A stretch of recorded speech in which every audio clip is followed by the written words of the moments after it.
नमस्कार, आप देख रहे हैं अपना बिहार और मैं हूं आपके साथ विभा उपाध्याय। बुलेटिन में बात बिहार में उपचुनाव के बीच महागठबंधन में चुनावी संग्राम की, जिसमें दो दलों के बीच दिल मिल नहीं रहे बल्कि सियासी नींव जरूर हिल रही है।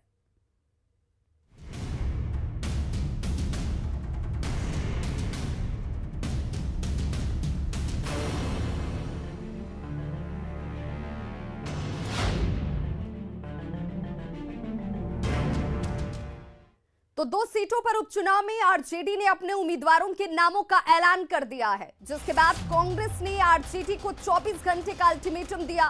कांग्रेस के अल्टीमेटम पर आरजेडी ने सीधा हमला किया है। आरजेडी में अल्टीमेटम नहीं, डिसीजन होता है, आरजेडी ने यह कहा है। तेजस्वी ने जो निर्णय लिया वही सर्वोपरि है। आरजेडी ने अपने उम्मीदवार को उतार दिया है चुनावी मैदान में। अब ये उम्मीदवार को वापस लेने का सवाल नहीं उठता है। अब आरजेडी ने कांग्रेस को दो टूक जवाब दे दिया है। आरजेडी ने कांग्रेस को यह कहा है कि आरजेडी में अल्टीमेटम नहीं, डिसीजन होते हैं, और तेजस्वी ने डिसीजन ले लिया है। आरजेडी विधायक मुकेश रोशन ने और क्या कुछ कहा है, इस रिपोर्ट में देखिए। कांग्रेस ने आरजेडी को 24 घंटे का अल्टीमेटम दिया। अल्टीमेटम पूरा होने वाला है। हमारे साथ मौजूद हैं आरजेडी के विधायक हैं डॉक्टर मुकेश रोशन। बात करते हैं। मुकेश जी, कांग्रेस ने अल्टीमेटम दिया है, अभी भी फैसला अपना बदल लीजिए आप लोग। देखिए, यहाँ अल्टीमेटम कुछ नहीं होता है, यहाँ डिसीजन होता है। और तेजस्वी यादव जी महागठबंधन के मजबूत नेता हैं और महागठबंधन की ताकत हैं। जो तेजस्वी यादव जी ने जो डिसीजन लिया है वो सर्वोपरि है। आप बोल रहे हैं महागठबंधन, लेकिन कांग्रेस तो करी कि अगर अपने फैसले को आप नहीं बदलेंगे तो कैंडिडेट वो भी उतारेंगे, तो फिर महागठबंधन बचता कहाँ है? फिर तो गठबंधन टूट जाएगी कांग्रेस से। अल्टीमेटम क्या चीज़ होता है? अल्टीमेटम क्या चीज़ होता है?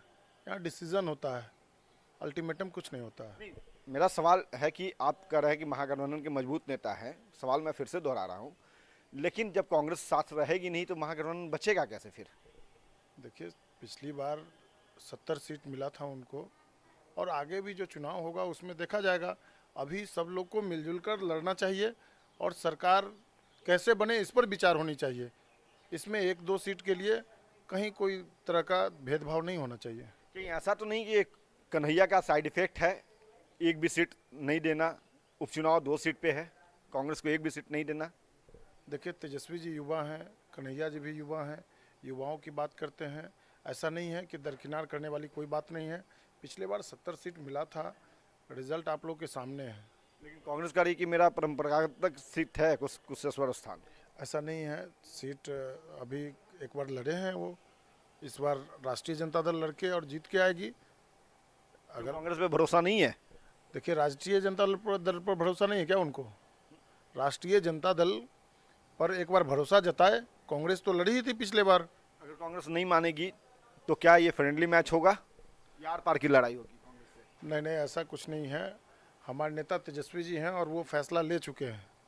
जो फैसला कांग्रेस को बिल्कुल सब लोग एक साथ मिलकर काम करेंगे। चलिए, तो ये डॉक्टर मुकेश रोशन हैं, आरजेडी के विधायक हैं। इनका कहना है कि कांग्रेस भले ही अभी नाराज है तेजस्वी यादव के फैसले से, लेकिन बहुत जल्द तेजस्वी यादव उन्हें मना लेंगे और मिलजुल करके कुशेश्वर स्थान और तारापुर दोनों ही सीट से महागठबंधन की जीत होगी। बहरहाल देखना होगा कि कांग्रेस का रुख क्या होता है। क्या कांग्रेस वाकई तेजस्वी के मनाने से मानते हैं या नहीं? कैमरा पर्सन दीपक के साथ अमित कुमार, न्यूज़ 18 पटना। तो आरजेडी के कैंडिडेट उतारने के साथ वार और पलटवार का दौर शुरू हो चुका है। आरजेडी के हमले पर कांग्रेस ने भी पलटवार किया है। कांग्रेस प्रवक्ता असित नाथ तिवारी ने बयान दिया और उन्होंने कहा कि आरजेडी को गठबंधन की चिंता नहीं तो हमें भी नहीं है। कांग्रेस दोनों ही सीटों पर अपने उम्मीदवार उतारेगी। ये असित नाथ तरफ से ये स्टेटमेंट इस वक्त सामने है। कांग्रेस प्रवक्ता असित नाथ तिवारी ने कहा है कि अब हमें भी गठबंधन की चिंता नहीं। अगर आरजेडी को इस गठबंधन की चिंता नहीं है तो कांग्रेस भी इसे लेकर अब चिंतित नहीं होगी।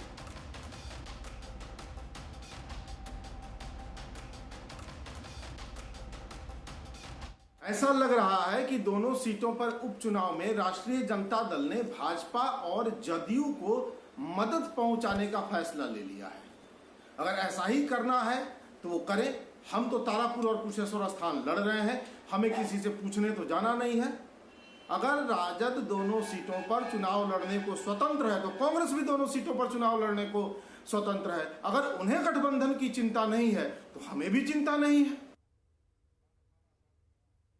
और सहयोगी अमित हमारे साथ इस वक्त लाइव जुड़ गए हैं पटना से। अमित, आरजेडी के इस डिसीजन के पीछे ये मानकर चला जाए कि आरजेडी ये सोचकर चल रही है कि ये 2 सीट अगर आरजेडी ने निकाल ली तो सरकार बनाने की राह आसान हो जाएगी, और बहुत बड़ा कुछ पाना है तो गठबंधन धर्म तोड़ना ज्यादा माकूल नजर आता है।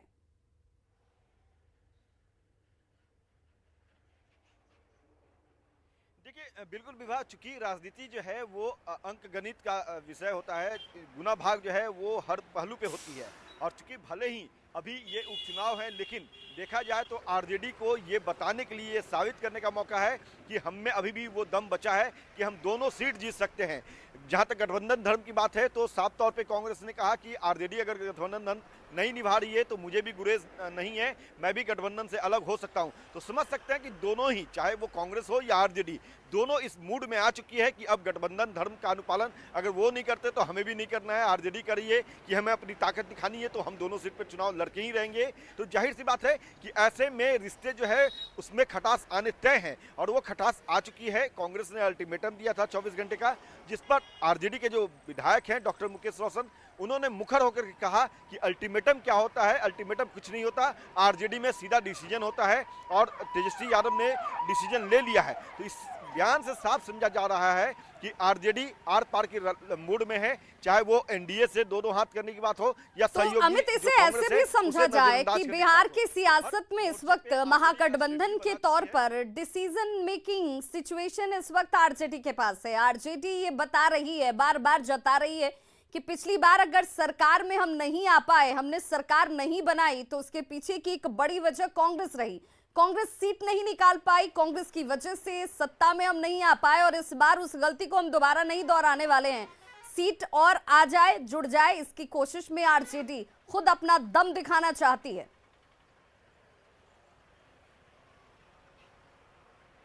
देखिए बिल्कुल, चूंकि आरजेडी के जो प्रदेश अध्यक्ष हैं जगदानंद सिंह, उनसे जब हमारी बात हुई तो उन्होंने दो टुक शब्दों में कहा कि ये चुनाव जो है वो सिर्फ हमें अपना दोस्ती निभाने का नहीं है। दोस्ती निभाने के लिए हम चुनाव मैदान में नहीं जा रहे हैं, बल्कि दोनों सीट जीतना आरजेडी का उद्देश्य है, और इस कारण से हमने दोनों सीट पे अपने कैंडिडेट उतारे हैं। हमारे कैंडिडेट अमित, आप हमारे साथ बने रहिए। कांग्रेस नेता कुंतल कृष्णा जी हमारे साथ फोन लाइन पर जुड़ गए हैं। सर, बहुत बहुत स्वागत है आपका।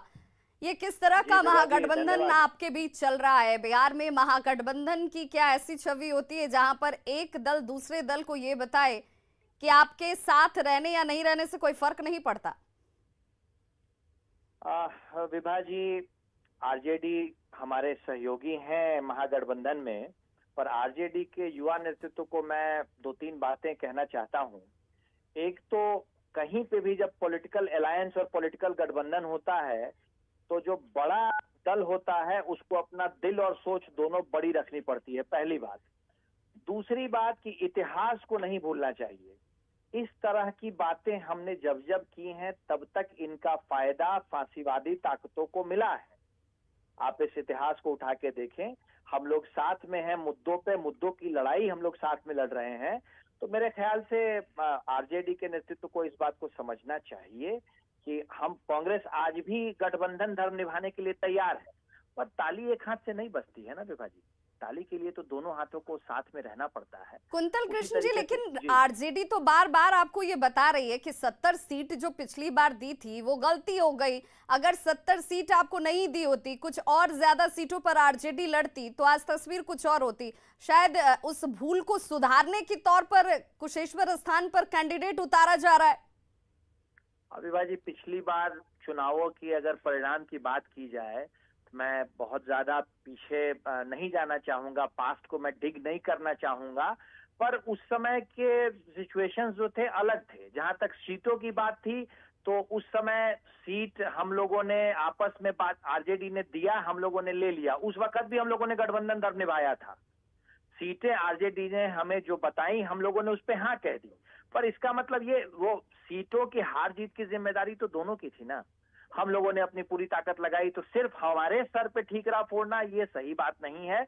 और जहां तक ये बात उनको लगती है अगर इस बात को, तो अब तो गेंद उनके पाले में है, गठबंधन रखना नहीं रखना। हम तो अपनी तरफ से, चूंकि हमारा गठबंधन मुद्दों पे गठबंधन बेस्ड है, हमारी लड़ाई अब वो तो अपना बिहार डिसीजन में- नहीं बदलने जा रहे हैं। अब तो अपना डिसीजन आरजेडी नहीं बदलने जा रही है। अब आप अपने कैंडिडेट उतारेंगे। कैंडिडेट कौन? मैं विभाजी मैं 30 सेकंड का वक्त चाहूंगा। मैं जी। बिल्कुल स्पष्ट शब्दों में अपने सहयोगियों को और अपने राजनीतिक कार्यकर्ताओं को भी ये संदेश दे देना चाहता हूं।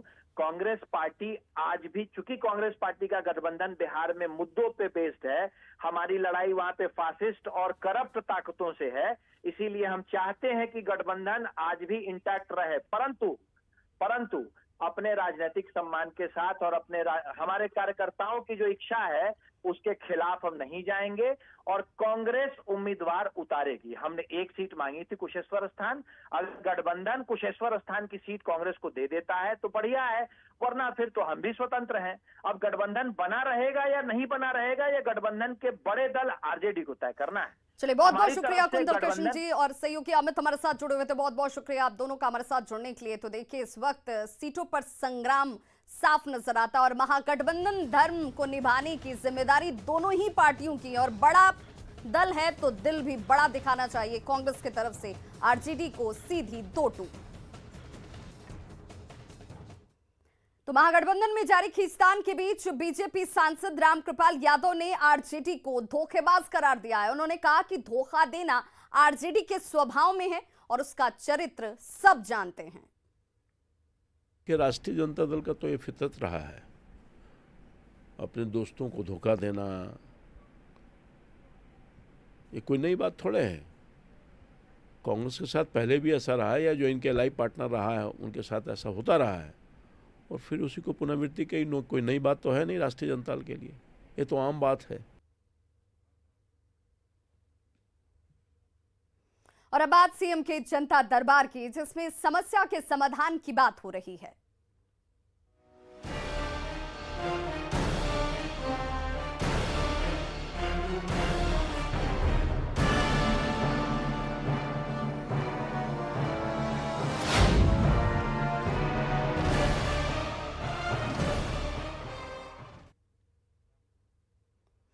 तो जनता दरबार में आज युवक ने मुख्यमंत्री नीतीश कुमार के सामने अपराधियों से खुद को बचाने की गुहार लगाई। पीड़ित युवक ने कहा कि अपराधियों ने पहले हमारे पिता की हत्या की, अब हमें धमकी दे रहे हैं। धमकी देने वाला कह रहा है कि पिता की लाश तो मिल भी गई, तुम्हें मारेंगे तो लाश भी नहीं मिलेगी। पुलिस को कोई कार्रवाई नहीं करती नजर आती और इस पर सीएम नीतीश कुमार ने डीजीपी को फोन मिला दिया। उन्होंने गिरफ्तारी और कार्रवाई के निर्देश दिए। मेरा बाबू जी को चंद्रशेखर से गोली मार के हत्या कर दिया, अभी तक उसको गिरफ्तारी नहीं। बार बार धमकी दे रहा है, बाबू जी को मारे तो लाश बरामद हुआ, तुमको मारेंगे तो लाश बरामद नहीं हो रहा।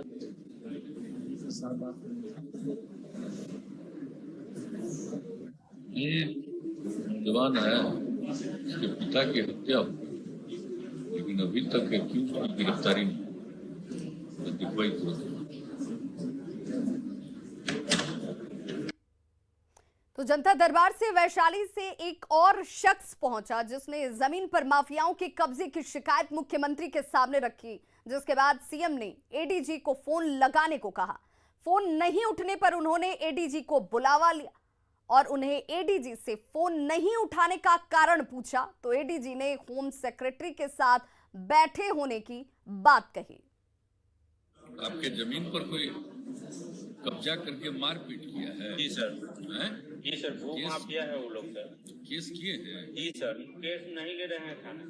तीन बार आवेदन दिए, कोई प्राथमिकी दर्ज नहीं हो रहा है। उल्टे खाना जा करके बगीचा पूरा कटवा दिए और जमीन में बाउंड्री कर रख दिए। अरे अपर पुलिस मांग तो वही बैठे हुए हैं, बोले लगा रहा है। होम सेक्रेटरी साहब के साथ में बैठे थे, आप होम सेक्रेटरी के साथ रखे तो वहीं पर फोन करना चाहिए। तो जनता दरबार में हाजीपुर से आए एक युवक ने मुख्यमंत्री से कहा कि हमारे पिता की हाजीपुर जेल में हत्या कर दी गई। इसके बाद भी पुलिस ने कोई कार्रवाई नहीं की। जेल में हत्या की बात सुन सीएम नीतीश चौंक गए और उन्होंने डीजीपी को फोन लगाकर कार्रवाई के निर्देश दिए। जेल में हत्या कर दिया अपराधियों ने। हम बनाए थे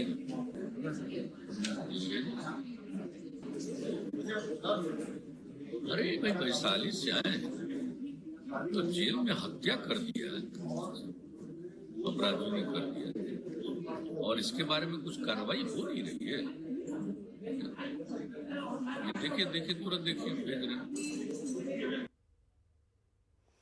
बीपीएससी के सिविल सेवा परीक्षा में मौका देने की मांग को लेकर आज अभ्यर्थियों ने प्रदर्शन किया और बीपीएससी के 67वें प्रारंभिक परीक्षाओं में मौका देने की मांग की।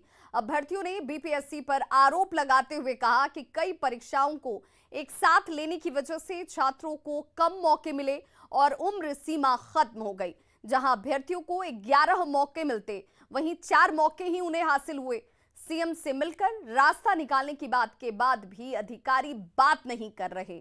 इनकी मांग है कि यूपीएससी की तर्ज पर बीपीएससी को भी अभ्यर्थियों को एक और मौका देना चाहिए। अभ्यर्थियों के प्रदर्शन का जायजा लिया संवाददाता रवि एस नारायण ने। बीपीएससी एक तरफ जहां कई परीक्षाओं को एक साथ संयुक्त करके लेकर सेशन सुधारने की बात कर रही है, वहीं उम्मीदवारों का आरोप है कि इससे कई जो पारदर्शिता है वो बिल्कुल तार तार हुई है और कई उम्मीदवार जो हैं उनकी उम्र जो है उनका वो पूरी तरह से खत्म हुआ है। और ये एक बार नहीं बल्कि कई परीक्षाओं के साथ हुआ है और कई ऐसे नियम कानून है जो पूरी तरह से अवहेलना की गई है इस बीपीएससी के परीक्षाओं के द्वारा। और आपको बता दूं कि 48वीं से 52वीं की परीक्षा हो, 53वीं से 55वीं की परीक्षा हो या अभी तक जितने भी परीक्षाएं ज्वाइंट ली गई हैं, उसके अनुसार जो उम्मीदवार हैं, जो अभ्यर्थी हैं, वो अगर बारी बारी से अगर परीक्षाएं ली जाती तो कई लोगों की जो बार बार मौका मिलता और उनकी उम्र भी बची रहती। लेकिन ये आज अपने मांगों को लेकर के बीपीएससी के सामने पहुंचे हैं मिलने के लिए। इससे पहले ये जनता दरबार भी गए थे और कई सालों से लगातार मांग उठा रहे हैं। देखिए यहाँ पे एक गंभीर मसला है बीपीएससी को लेकर के, जो लोग यहाँ से पहुंचे हैं उन्हीं से जानेंगे। क्या आप लोग यहाँ पे क्यों पहुंचे हैं, क्या मांगे हैं? बीपीएससी द्वारा 48 से 52वीं कंबाइंड परीक्षा ली गई थी, फिर 53वीं से 55वीं कंबाइंड परीक्षा ली गई थी। लगातार कंबाइंड परीक्षा लेती रह गई, जिस कंबाइंड परीक्षा में हम लोग 11 बार बैठते, उसमें 15 बार बैठते, उसमें 4 बार बैठ के मेरे चांस को खत्म समाप्त कर दिया गया। हम लोग 2015 से ही प्रयासरत थे कि हमको एक मौका दिया जाए, सिर्फ एक मौका की हम सारे विद्यार्थी मांग कर रहे थे। लेकिन बीपीएससी जो कहती है कि उसमें उम्र जो है वो पीछे से रखे हैं, इसमें सबको है, इसमें कहाँ पर बीपीएससी कहती है, अपने मन से बीपीएससी कहती है। फिलहाल पिछले 2 अगस्त को जनता दरबार में मेरे मित्र हेमंत सिन्हा गए थे और उन्होंने स्पष्ट रूप से मुख्यमंत्री का निर्देश था, अधिकारियों से 2 लड़के को लीजिए और वार्ता कीजिए, वार्ता करने के बाद निदान निकालिए और 67वें इनका मौका दीजिए। हम लोग को जो डिमांड है, जो कैसे हम लोग का एज समाप्त हुआ, कैसे हम लोग का एज को लिया गया, हम लोग चाहते हैं कि हम लोग को एक मौका और मिले। 48वीं से 52वीं में के बाद हम लोग का 53 से मौका नहीं मिला, हमको 4 बार मौका मिलना चाहिए था, वो मौका नहीं मिला। कुल मिलाकर हमें 11 बार मौका मिलना चाहिए था, लेकिन वो हमें 4 बार भी समाप्त कर दिया गया। बड़ी बात है कि यहाँ पे जनता दरबार में जाने के बाद अगर मुख्यमंत्री निर्देश देते हैं अधिकारियों से मिल करके कि बैठ करके बातें करें और समाधान निकालें, वैसे उसके बावजूद अगर अधिकारी नहीं मिलते हैं, इनके डेलीगेट से अगर छात्रों से बात अगर नहीं की जाती है तो सवाल गंभीर खड़ा होता है। जरूरत इस बात की है कि जो अभ्यर्थी हैं उनसे बीपीएससी बात करे और समाधान निकाले, और जब यूपीएससी और उत्तर प्रदेश अगर मौका दे सकती है तो बिहार बीपीएससी जो है वो मौका क्यों नहीं दे सकती। कैमरा पर्सन अजय दुबे के साथ रवि एस नारायण, न्यूज़ 18 पटना। और बड़ी खबर इस वक्त समस्तीपुर से आ रही है, जहां पर महिला ने आत्मदाह की कोशिश की है। कलेक्ट्रेट परिसर में महिला ने आत्मदाह की कोशिश की है। समस्तीपुर से ये बड़ी खबर, महिला ने आत्मदाह की कोशिश की, कलेक्ट्रेट परिसर में ये आत्मदाह की कोशिश की गई है। सुरक्षा कर्मियों ने समय रहते इस महिला को रोका है। थाने में शिकायत दर्ज नहीं होने से महिला परेशान थी, नाराज थी। सराय रंजन के सलाह गांव की ये महिला बताई जा रही है। महिला से लूटपाट और मारपीट की गई थी।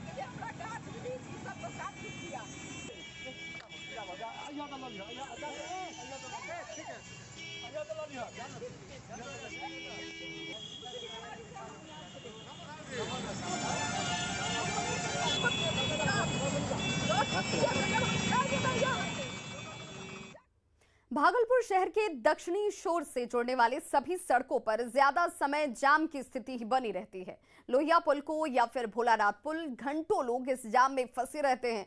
जाम खुलवाने के लिए ट्रैफिक पुलिस कहीं नजर ही नहीं आती। देखिए संवाददाता आशीष रंजन की रिपोर्ट। भागलपुर के दक्षिणी छोर को जोड़ने वाले मुख्य सड़क लगातार जाम से लोगों को सामना करना पड़ता है। अब देख सकते हैं कि लोग घंटों से जो है जाम में परेशान हैं। भोलानाथ पुल हो, लोहिया पुल हो या 12 नंबर गुमटी, सभी पर लोग जाम में परेशान हैं और किसी तरीके से कोई ऑफिस जा रहा है, कोई कोर्ट जा रहा है, लोग काफ़ी परेशान हैं।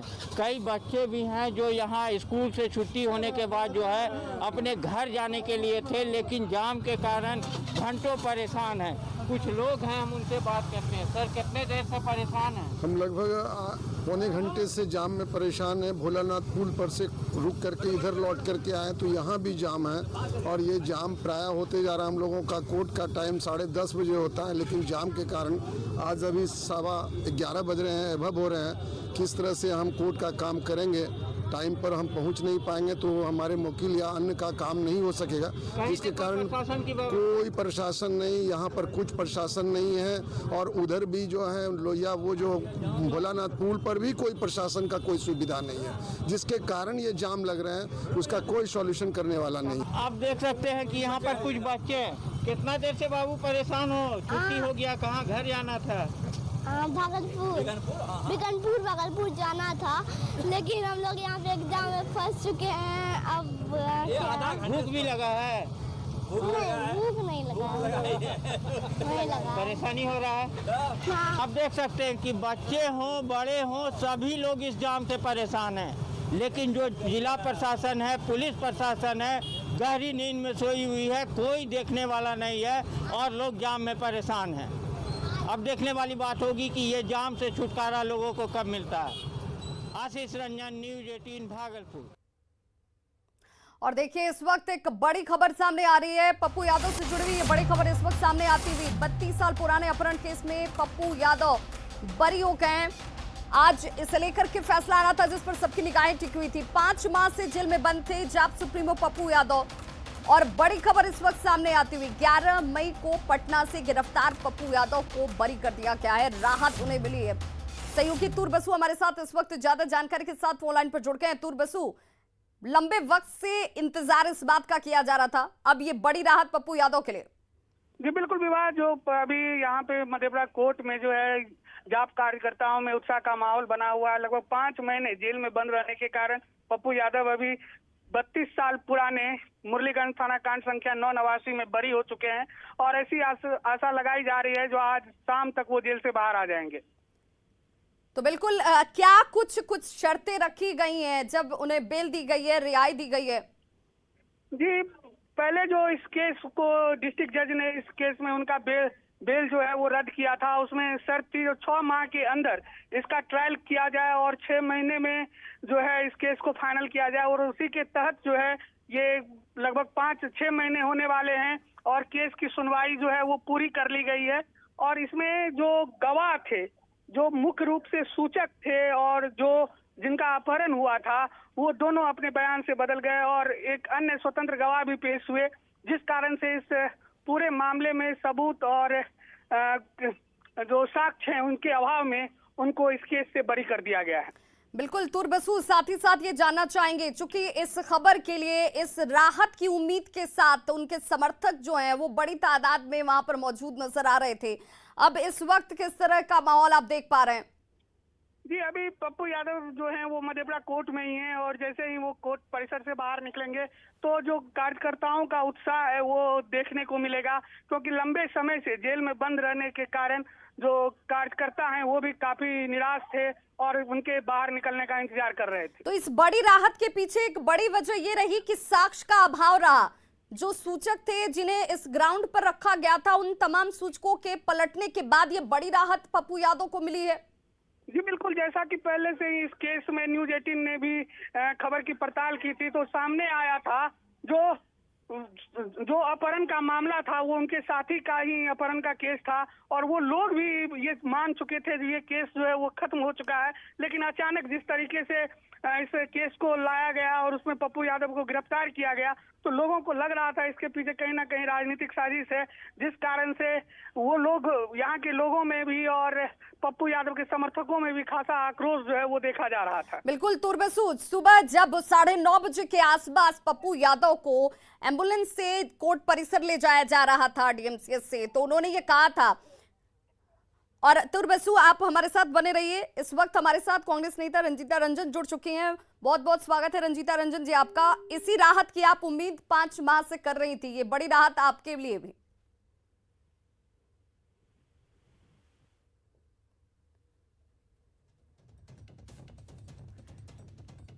तो रंजीत रंजन से हम जुड़ने की कोशिश करेंगे। इस वक्त बड़ी खबर ये कि देखिए 5 माह से जेल में बंद जाप सुप्रीमो पप्पू यादव को बरी कर दिया गया है। फैसला सुरक्षित रख लिया था कोर्ट ने और आज ये फैसला सुनाया गया है। 11 मई की तारीख थी जब पप्पू यादव को 32 साल पुराने मामले में जेल भेजा गया। उसके बाद स्वास्थ्य कारणों की वजह से डीएमसीएच में वो इलाजरत थे। आज उन्हें कोर्ट में पेश किया गया और अब बड़ी राहत उन्हें मिल चुकी है। 5 महीने बाद जेल से बरी हो चुके 32 साल पुराने अपहरण केस में पप्पू यादव को कोर्ट ने बरी किया है। तो खबरों का सिलसिला लगातार जारी है। आप देखते रहिए न्यूज़ 18 बिहार झारखंड।